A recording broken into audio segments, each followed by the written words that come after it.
अस्सलाम वालेकुम रहमतुल्लाहि व बरकातुहू। उम्मीद है आप सब लोग खैरियत से होंगे। लास्ट वीडियो में हमने MTS 646 की मेगा फाइल जो है OS की 198 पेजेस वाली उसका सोल्यूशन मैंने अपलोड करना स्टार्ट किया है। 10 क्वेश्चंस मैंने अपने लास्ट वीडियो में कवर करवाए थे। आज हमने क्वेश्चन नंबर 11 से स्टार्ट करना है, ठीक है। और इसके जो मैंने इंपॉर्टेंट टॉपिक्स आपको अपनी लास्ट वीडियो में बताए थे कि ये इसके जो मेजर टॉपिक्स हैं जो फाइनल टर्म के सिलेबस में इंक्लूड हैं, 10 टॉपिक्स हैं, मेथड्स हैं जिनको सोल्व करते हुए आपने वो क्वेश्चंस को सोल्व करना है। मतलब इनको यूज़ करते हुए इनका एक एक फार्मूला होता है और एक इनका मेथड होता है। मेथड मोस्टली सेम होता है और फार्मूलाज भी ज़्यादा टफ नहीं होते हैं, सेम ही होती हैं। तो उनको यूज़ करते हुए आपने डिफरेंट क्वेश्चंस को सोल्व करना होता है और वही आपका सारा ओवरऑल सिलेबस है इसका फाइनल टर्म का। इनके मैंने मेथड्स के साथ इनके वो फार्मूलाज लिख लिए हैं। इंशाल्लाह अपने नेक्स्ट वीडियो में इन्हीं पे बनाऊंगी जिसमें मैं आपको इनके सबके फार्मूले बताऊंगी ताकि आपको खुलासा मिल जाए 646 का कि ये इसका खुलासा है, इसमें हमने ये चीज़ करनी है। उन फार्मूलाज का आप अच्छे से प्रिपेयर कर लीजिएगा, फिर उनके मेथड देख लीजिएगा। आप जब जो भी आपका पेपर में क्वेश्चन आए आपने सिंपल सबसे पहले वो फार्मूला राइट करना है, उसमें वैल्यूज़ को पुट करके सिंपल आपको जो भी मेथड होगा उसके थ्रू उसको सोल्व कर लेना है। वैसे इसके 100% चांसेस यही होते हैं कि इसका जो भी पेपर होता है ना 646 का, चाहे वो मिड है या फाइनल है, उसका फाइल से ही आता है पेपर। तो आपने एक बार लेक्चर्स लेने के बाद जो मोस्टली फोकस है ना इसका वो फाइल पे करना है। 100% फाइल को प्रिपेयर करने के बाद फिर आपने कोई और चीज़ इसकी प्रिपेयर करनी है। चलिए स्टार्ट करते हैं। आज हमने अपना क्वेश्चन नंबर 11 स्टार्ट करना है। क्वेश्चन नंबर 11 में है जी एम्प्लीकेशन फैक्टर। ये बहुत ज़्यादा इंपॉर्टेंट क्वेश्चन है और ये मोस्टली रिपीट होता है हर साल हर किसी के पेपर में। और इसको ये मेरे अपने पेपर में आया था और इसमें सिंपल एक चीज़ बस आपने याद रखना है, इसके 3 केसेस होती हैं। जहाँ पर भी एम्प्लीकेशन फैक्टर आएगा उसमें 3 केसेस होंगे। एक केस ये होगा कि जिसमें ये आपके पास है c square lambda square sine square beta by 2, ये ग्रेटर देन 1 होगा। एक केस होगा जिसमें ये इक्वल टू 1 होगा और थर्ड केस होगा जिसमें ये लेस देन 1 होगा। जिस केस में ये वाली वैल्यू ग्रेटर देन 1 होगी उसमें जी का मोड भी ग्रेटर देन 1 होगा और उसे हम लोग कहेंगे अनस्टेबल। सेकंड केस में जिसमें ये इज इक्वल टू 1 होगा उसमें जी का मोड भी इज इक्वल टू 1 होगा, इस केस में ये एम्प्लीकेशन फैक्टर स्टेबल होता है। उसके बाद अगर ये लेस देन 1 है तो ये कंडीशनली स्टेबल होगा। ये चीज़ ये 3 पॉइंट्स है ना, ये आपने अपने MCQs के लिए भी याद रखने हैं और ये मोस्टली आपके सब्जेक्ट में पूछा जाता है। आपने सबसे पहले यही चीज़ लिखनी है, c square lambda square sine square beta by 2 is greater than 1। ये फर्स्ट केस में लिखने के बाद आपने इस चीज़ को लिख देना है कि ये भी क्या है, इसका मतलब जी का मोड, ये जो एम्प्लीकेशन फैक्टर होता है इसका फार्मूला मैंने आपको बताया था, ये वाला लिख देना है। उसके बाद आपने इसको कोई सॉल्व नहीं करना, सिंपल आपने लिख देना है जब ये ग्रेटर देन 1 होगा तो ये भी ग्रेटर देन 1 होगा, ये इज इक्वल टू 1 होगा तो ये भी इज इक्वल टू 1 होगा, ये लेस देन 1 होगा तो ये भी लेस देन 1 होगा। और ये आपने ये भी याद रखना है अनस्टेबल, स्टेबल और ये कंडीशनली स्टेबल कब होता है। उसके बाद आपके पास ये भी बहुत इंपॉर्टेंट क्वेश्चन है कि आपने एक वैल्यू निकालनी है किसकी, u i की पावर 2 की for i is equal to 1 and 2। आपने एक बार i की जगह 1 रखना है और एक बार i की जगह 2 पुट करना है, ठीक है। और फिर आपने ये भी निकालना है, इसमें भी आपने एक बार i की जगह 1 पुट करना है, सेकंड आपने इसकी जगह 2 पुट करना है। और आपको कुछ कंडीशंस गिवन है जिसमें आपके पास i 0 is equal to x i की पावर 2 के इक्वल होगा। मतलब जब हम i की जगह 1 रखेंगे ना तो u 1 0 x 1 2 इसके इक्वल होगा। और मतलब ये i की जगह 1 रख ले 1 0 और यहाँ पे 1 की पावर ये 2, इन दोनों की वैल्यूज जो होंगी वो सेम होंगी। उसके बाद एक और कंडीशन गिवन है, del x is equal to del t is equal to 0.2।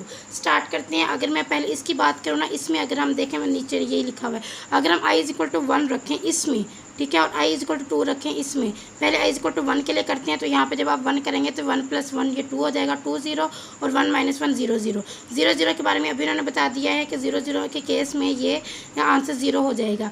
बाकी देखें ये 2 की पावर 0 है तो हमें यहाँ पे 2 की सॉरी मैं पावर कह रही हूँ 2 0 है, यहाँ पे 2 है और यहाँ पे 0 है। तो यहाँ पे ये वैल्यू पुट करने के लिए हमें इनकी वैल्यूज़ चाहिए। मतलब अगर हम यहाँ पे निकालें ना 1 0 और 2 0, इसकी वैल्यूज़ को निकालने के लिए हमें 2 वैल्यूज़ चाहिए। एक वैल्यू हमें चाहिए u इसकी 0 1 की और एक वैल्यू हमें चाहिए 2 0 की। मतलब u 1 0 2 0 की वैल्यूज़ चाहिए ताकि हम यहाँ पुट करके इसका आंसर निकाल सकें।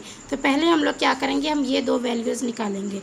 ये 2 वैल्यूज़ हम लोग कैसे निकालेंगे, यहाँ इसको लेंगे, देखें ये 2i है। देखिए यहाँ पे सबसे पहले हमने i की जगह 1 रखना है और एक बार हमने i की जगह पे 0 पुट कर देना, ये वाले सॉरी ये लेंगे। एक बार i की जगह 1 रखें और एक बार i की जगह 2 रखें। i 1 0 और 2 0 निकालने के बाद फिर हम ये वाली इसमें इक्वेशन में वैल्यूज़ को पुट करके ये u 1 1 और u 2 1 निकाल सकेंगे। से स्टार्ट करते हैं। i की जगह पहले हम रखते हैं 1 1 0 करेंगे तो यहाँ पे 1 0 करेंगे तो यहाँ पर भी x 1 2 हो जाएगा। तो x 1 2 हो जाएगा। u यहाँ पे मैं एक बार फिर लिख देती हूँ u 1 0 और यहाँ पे आई की जगह 1 पुट किया, ये हो जाएगा x1 और यहाँ पे ऊपर क्या है 2 है। तो ये जो होते हैं ना ये x1 टू ये 0.2 के इक्वल है, तो 0.2 का जब x1 0.2 के इक्वल है तो 0.2 का जब हम स्केयर लेंगे तो ये 0.04 हो जाएगा। तो इसका आंसर आ जाएगा u10 का 0.04। अब हमने i = 2 के लिए निकालना है, हम यहाँ पे 2 पुट करेंगे, 0 हो जाएगा 2 की पावर 2, सॉरी मैं इसको फिर पावर बोल दिया 2 यहाँ पे हो जाएगा x2 ठीक है। तो यहाँ पे अब हम वैल्यू पुट करेंगे तो यहाँ पे ये x1 हमारे पास था 0.2, तो हमने 0.2 का स्क्वायर लिया था। अब हमने यहाँ पे 0.4 x2 की वैल्यू 0.4 है तो 0.4 का स्क्वायर लेंगे तो ये 0.16 हो जाएगा। अब हमारे पास अब देखें हमारे पास u10 भी आ गया है और u20 भी आ गया। अब हम यहाँ पे वैल्यू पुट करते हैं। यहाँ पर भी एक बार हम i की जगह 1 रखेंगे और एक बार i की जगह 2 रखेंगे। i की जगह 1 रख के पुट करते हैं तो ये हो जाएगा 1 + 1 0 और 1 - 1 0, तो हो जाएगा एक बार 0 0 और एक बार 2 0 प्लस 0.2 है इधर।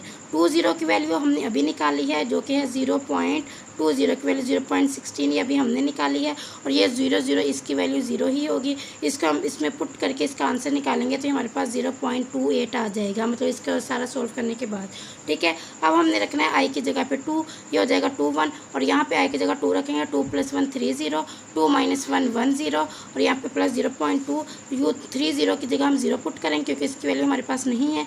u10 की वैल्यू अभी हमने 0.04 निकाली है, वो पुट करेंगे, इनको प्लस करके इनको सोल्व करेंगे, u21 की वैल्यू आ जाएगी। मैं एक बार फिर से रिपीट कर देती हूँ, हमें ये चीज़ चाहिए, हमें वो कह रहे हैं कि i को 1 और 2 रख के इसका आंसर निकाल के दें। अगर हम i की जगह 1 रखें तो u11 होगा और अगर हम i की जगह 2 पुट करें तो u22 होगा। अगर हम यहाँ पर भी इसी तरह i की जगह 1 और 2 रख के पुट करें तो हमें इनकी वैल्यूज़ चाहिए ताकि हम पुट करके इसको सिंप्लीफाई कर सकें। उसके लिए हम वैल्यूज़ कहाँ से निकालेंगे, हम ये इनिशियल कंडीशन लेंगे। इनिशियल कंडीशन को हम कैसे लेंगे, एक बार हम i की जगह 1 रखेंगे और एक बार i की जगह 2 रखेंगे तो हमारे पास u10 और u20 की वैल्यू आ जाएगी। वो वैल्यू हम यहाँ पे पुट करेंगे, वो u11 में, और u21 की वैल्यूज़ हमारे पास ऐसे आ जाएगी। इसको एक बार हाथ से लाजमी करके देखिएगा, इसकी प्रैक्टिस कीजिएगा, ये अक्सर पेपर में रिपीट होता है। उसके बाद ये सारे ही पेपर में रिपीट होने वाले हैं, इसमें से कोई भी ऐसा क्वेश्चन नहीं है जिससे हम ये कह सकें कि आप उसको स्किप कर दें, ये नहीं आ सकता पेपर में। ये सारे ही पेपर में आने वाले हैं, इनमें से आपने कुछ भी स्किप नहीं करना। उसके बाद है जी write expression for Jacobi's and Gauss Seidel method SOR iterative scheme for related 5 points formula. अब आपने क्या करना है, आपने जैकोबीज के लिए और गॉस साइडल मेथड के लिए आपने 5 पॉइंट फार्मूला राइट करना है। 5 पॉइंट फार्मूला मैंने अपने लास्ट वीडियो में भी आपको बताया था, तो इसको इसमें सिर्फ ये याद रखना है कि जैकोबीज SOR स्कीम में यहाँ पर ऊपर n आएगा और इसमें गॉस साइडल के केस में यहाँ n+1 n+1 n+1 ये आएगा। सिंपल इतना सा चेंज है। नीचे जो इनकी वैल्यूज़ हैं ये बिल्कुल सेम है, 1/4 ओमेगा 1/4 ओमेगा, उस तरह u i - 1 j - 1 i + 1 j + 1 i - 1 j + 1 i + 1 j - 1, मतलब इनको माइनस प्लस करके उसको ऐसे चेंज किया। नीचे ये भी बिल्कुल सेम है, बस यहाँ पे n है और यहाँ पर n+1 है ऊपर, बाकी ऑलमोस्ट सारा फार्मूला सेम है। इसको नोट डाउन करें और इसको अच्छे से प्रिपेयर करें। बहुत इंपॉर्टेंट क्वेश्चन है ये भी। अच्छा MT646 के बारे में मैं आपको एक और बात बताती चलूँ। मोस्टली जो इसका पेपर होता है ना, मैंने अपने दौर में भी ये बात सुनी थी कि इसके पेपर में ना अक्सर वो मिड टर्म का जो सिलेबस होता है ना, वहाँ से भी 1-2 शॉर्ट या MCQ, 1-2 तो नहीं मतलब 2-3 MCQs कह लें या एक शॉर्ट कह लें, तो वो बना के दे देते हैं अक्सर। तो हो सके तो 19 से अबव 22 तक जो लेक्चर्स हैं ना, उनको एक बार थोड़ा सा देख लीजिएगा। मैं ये नहीं कहूँगी कि उनके भी साथ प्रैक्टिस करें, उनको रट्टा लगाएं। फोकस आपने 22 से 45 तक वाले लेक्चर्स पे ही करने हैं, बट एक नज़र उन फार्मूलाज को देख लीजिएगा। अक्सर मैंने देखा है कि 646 में ना वो मिड टर्म वाले जो होते हैं ना लेक्चर्स, उनमें से वो MCQs बना के दे देते हैं, एक शॉर्ट बना के, ईजी सा एक शॉर्ट बना के दे देती हैं। तो आई थिंक ये आपका पिछले वाले टॉपिक्स में से ही है, एम्प्लीकेशन फैक्टर। इसमें देखें ये आपको ये चीज़ गिवन है। सिंपल ना, आपने बहुत ज़्यादा इजी मेथड है, आपने इसको सिंप्लीफाई करना है। सिंप्लीफाई करने का मतलब है ये है 1 - lambda plus lambda cos beta का square plus lambda sine beta का स्क्वायर। इस पर फार्मूला पुट कर दें a² + b² वाला, ठीक है। a² + b² वाला वो जो फार्मूला हमने पढ़ा था, ये है a + b का स्क्वायर, ठीक है। इसमें a² + b² + 2ab वो वाला फार्मूला अप्लाई करेंगे। तो करके देखते हैं, एक बार हो जाएगा 1 - लैम्डा का स्क्वायर, एक बार हो जाएगा लैम्डा कॉस बीटा का स्क्वायर, एक बार 2 1 - लैम्डा लैम्डा कॉस बीटा, मतलब a² + b² + 2ab वो वाला formula plus lambda square sine square beta, ये ऐसे ही आ गया। अब आपने जो ये स्क्वायर है इनको ओपन करना है। ओपन करने के बाद जो कटिंग शटिंग हो रही है उनको कटिंग कर देना है। यहाँ पे 2 लैम्डा कॉमन आ रहा है, 2 लैम्डा को कॉमन ले लेना है, 2 इधर आके डिवाइड हो जाएगा। यहाँ पे बचेगा lambda 1 - cos beta minus 1 - cos beta. यहाँ पे ये चीज़ भी याद रखिएगा कि एक जगह हमने cos square beta plus sign square beta = 0 भी पुट किया है। तो यहाँ पे ये चीज़ आ जाएगी कि lambda 1 minus cos beta less than equal to lambda 1 minus cos beta, और यहाँ पे ये 1 के इक्वल है तो हम यहाँ पे लिख देंगे lambda less than equal to 1। ये चीज़ हमने यहाँ पे प्रूव करनी थी इसको देखते हुए। बहुत ईजी और बहुत ज़्यादा इंपॉर्टेंट है और बहुत ईजी स्टेप्स हैं। सिंप्लीफाई किया है, पहले हमने स्क्वेयर्स को ओपन किया, फिर हमने उसमें जो कॉमन आ रहा था कॉमन लिया, फिर उसमें मतलब सिंपल से स्टेप्स हैं 2-3, उसको सॉल्व करने के बाद हमारे पास ये चीज़ आ जाएगी। उसके बाद क्वेश्चन नंबर 15 है, इसको देखते हैं। यहाँ पे ना 2 डायमेंशनल की बात हो रही है। अभी तक जितने भी हमने फार्मूले देखे हैं वो सारे 1 डायमेंशनल हीट इक्वेशन वाले देखे हैं। अब जो फार्मूला हम डिस्कस करने लगे हैं वो है 2 dimensional Laplace partial differential equation.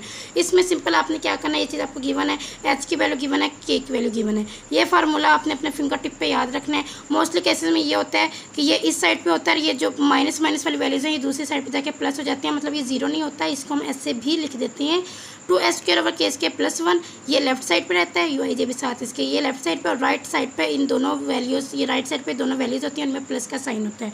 मतलब यहाँ पे उन्होंने सिंपल ये किया है कि इसको हमने h और k की वैल्यू को पुट करके सोल्व करना था। तो ये जो दोनों वैल्यूज़ राइट साइड पे होती हैं इसको उठा के हम यहाँ ले आए हैं, दोनों के साथ माइनस प्लस थी, वहाँ पे इधर आके माइनस हो गई हैं, यहाँ 0 बच चुका है। h की जगह उसकी वैल्यू, k की जगह उसकी वैल्यू पुट करेंगे और सिंपल इसको इस ये वाली साइड है इसको इतना से सोल्व करके बाकी सारी चीज़ वैसे ही लिख देंगे। तो ये आपने बिल्कुल कंफ्यूज नहीं होना। 2 dimensional Laplace partial differential equation का ये फार्मूला होता है, फार्मूला है, ये आपने लाजमी इसको याद रखना है।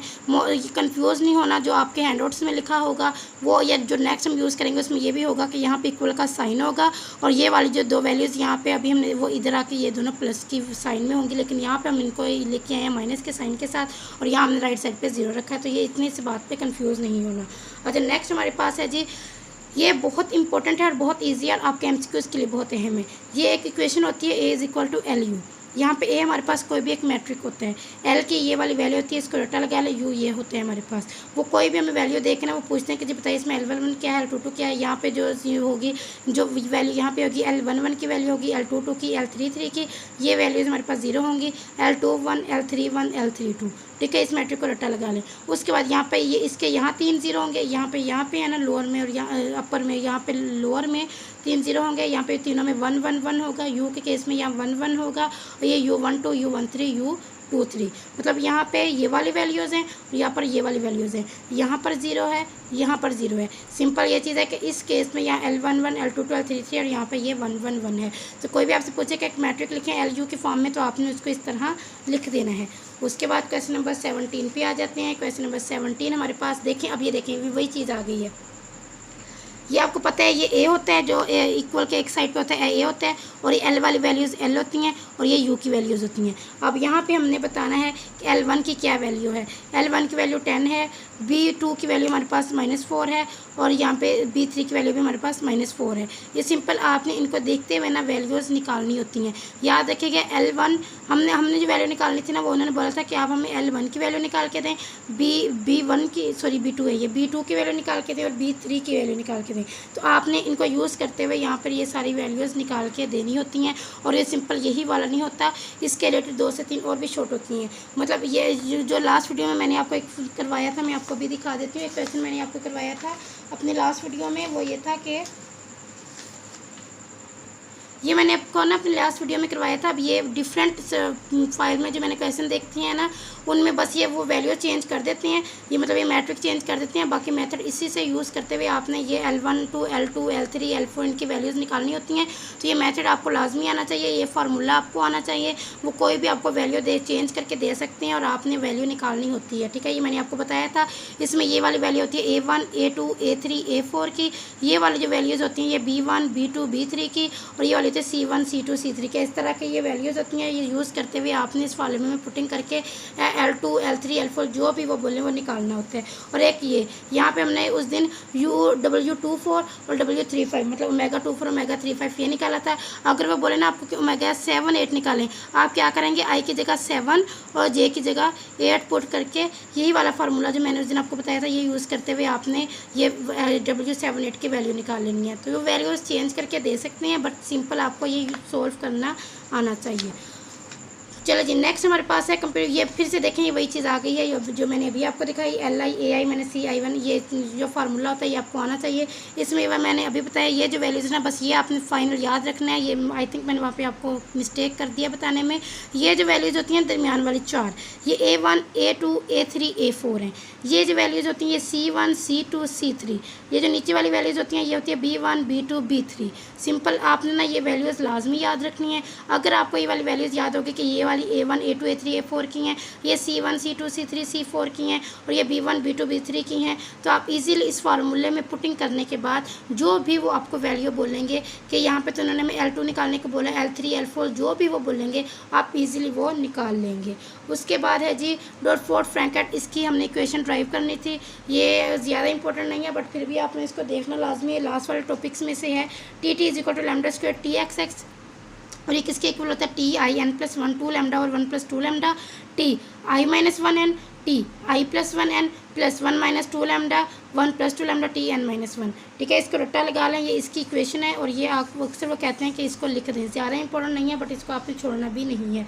उसके बाद है जी क्वेश्चन नंबर 20। क्वेश्चन नंबर 20 बहुत इंपॉर्टेंट है, आपके लोगों में अक्सर रिपीट होता है। आपको बाउंड्री कंडीशन दी हुई है, आपको इनिशियल कंडीशन दी हुई है, आपने निकालना क्या है, partial U1 by partial T, partial U2 by partial T, partial U3 by partial T। ये 3 आपने निकालने हैं और आपको बाउंड्री कंडीशन ये दी हुई है, आपको इनिशियल कंडीशन ये दी हुई है। सबसे पहले हम क्या करेंगे, partial U1 by partial T निकालेंगे, फिर partial U2 by partial T, फिर partial U3 by partial T। सबसे पहले आपने मतलब I की जगह हम क्या ले रहे हैं, I 1 2 3 ले लेंगे, J की जगह हम 0 ले रहे हैं। ठीक है, तो ये इसका फार्मूला ये वाला होता है। ठीक है, ये आपने फार्मूला याद रखना है। ये MOL, ये मॉडल ऑफ लाइन नहीं है, सॉरी ये मेथड ऑफ लाइन था, ये मुझसे लिखने में मिस्टेक हुई थी। मेथड ऑफ लाइन MOL का ये वाला फार्मूला होता है जिसमें UI - 1j - 2UIJ plus UI+1j, एक बार I - 1j, एक बार I+1j और एक बार IJ, और यहाँ पे माइनस और यहाँ पे प्लस का साइन ओवर स्क्वायर, क्योंकि J हमें सिर्फ partial U1 by partial T, partial U2 by partial T और partial U3 by partial T चाहिए, तो हम J की जगह 0 पुट करेंगे और I की जगह 1 2 3 पुट करेंगे। करते हैं, जब हम I की जगह 1 पुट करेंगे तो 1 - 1 ये 0 हो जाएगा, ये 1 आ जाएगा, J की जगह 0 पुट कर रहे हैं, और ये I+1 मतलब ये 2 हो जाएगा और J की जगह 0 पुट करेंगे, 2 0 होगा तो हम इसको U2 ही लिख लेते हैं बाई H²। उसके बाद partial U2 by partial T, मतलब यहाँ पे हम J की जगह 0 और I की जगह 2 पुट करेंगे तो हमारे पास ये वाली वैल्यू आ जाएगी। और ये बात याद रखिएगा, U0 0 0 होता है। यहाँ पे उन्होंने हमें बताया कि जो हम 0 पुट करेंगे ना, U0 0 ये 0 हो जाएगा, तो इसलिए हम यहाँ पे U0 0 की जगह 0 पुट करेंगे तो ये हो जाएगा U2 - 2U1। ठीक है, ये U2 मतलब साथ हम ना J की जो वैल्यू 0 है 0 वो हम नहीं लिख रहे हैं, हम सिर्फ I की वैल्यू लिख रहे हैं, U2 - 2U1 ओवर H²। अब जब हम करने लगे हैं I की जगह 2 पुट, अब I की जगह यहाँ 2 पुट करेंगे, 2 - 1 और यहाँ पे 0 पुट करें। J को तो छोड़ दें क्योंकि हम वहाँ 0 पुट करें तो इसको लिखे है ना लिखे की बात है। 2 - 1 एक बार 1 हो जाएगा, फिर ये 2 हो जाएगा, फिर 2 + 1 यहाँ पे 3 हो जाएगा, U1 - 2U2 plus U3 by H²। ये partial U2 by partial T की वैल्यू आएगी। अब partial U3 by partial T की वैल्यू निकालनी है। यहाँ पे I जहाँ पर भी है वहाँ पे 3 पुट कर दें। एक बार हमने I की जगह 1 रख के पुट कर लिया, 2 जगह रख के भी पुट कर लिया, I की जगह 3 रख के पुट करेंगे तो ये partial U3 by partial T आ जाएगा। ये हमारे पास 3 इक्वेशंस बन चुकी हैं। अब अगर हम देखना इनिशियल कंडीशन पे आ जाएं ज़रा। इनिशियल कंडीशन पे जब हम आएंगे, हमने यहाँ से U1 निकालना है, U2 निकालना है, U3 निकालना है, ताकि हम यहाँ पुट करके आंसर निकाल सकें। U1 कैसे निकालेंगे, हम x की जगह पे क्या पुट करेंगे। देखिए उन्होंने ना हमें h = 0.25 दिया है। जब आप लेक्चर्स लेंगे तो आपको समझ आ जाएगी बहुत अच्छे से कि यहाँ पे हम एक बार x की जगह पे 0.25 x1 की जगह लिखेंगे। U1 के केस में हम 0.25 लेंगे। U2 के केस में अब हम क्या करेंगे, 0.25 में 0.25 ऐड कर देंगे तो 0.5 हो जाएगा। U3 के केस में हम इसमें 0.25 ऐड करेंगे तो 0.75 आ जाएगा।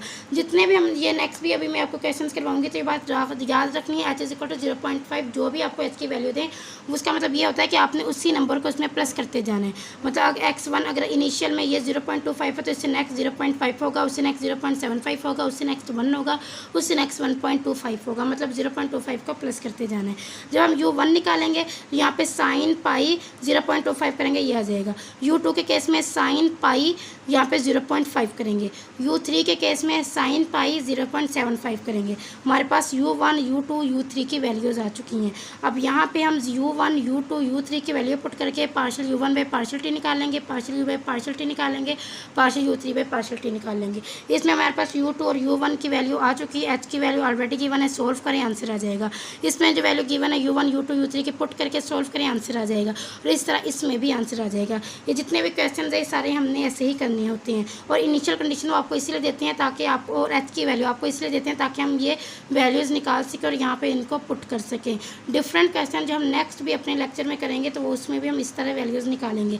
आपका मतलब ये अब तक 20 क्वेश्चन हो चुके हैं, डेली बेस में सिर्फ 10 क्वेश्चन ही करवा रही हूँ। नेक्स्ट वीडियो मैंने इनके फार्मूलाज पे बनानी है, बाकी जो रिमेनिंग क्वेश्चन है इंशाल्लाह वो सारे मैं आपको कवर करवाऊँगी। आपके पास लेक्चर्स लेने का टाइम नहीं है तो आपने ये वाले क्वेश्चन जो मैं करवा रही हूँ आप मेरी गारंटी पर करके जाएँ, इसका 100% पेपर आपका फाइल से हो जाता है। आपने वाले क्वेश्चन लाजमी करने हैं, इंशाल्लाह जो भी आपका पेपर होगा वो यहीं से हो जाएगा। होप सो आपको इसकी समझ आई होगी। चैनल पे नहीं होते तो काइंडली सब्सक्राइब करके जाइएगा, अच्छा सा कमेंट करके जाइएगा। अपना बहुत सारा ख्याल रखिएगा। जज़ाकल्लाह, अल्लाह हाफिज़।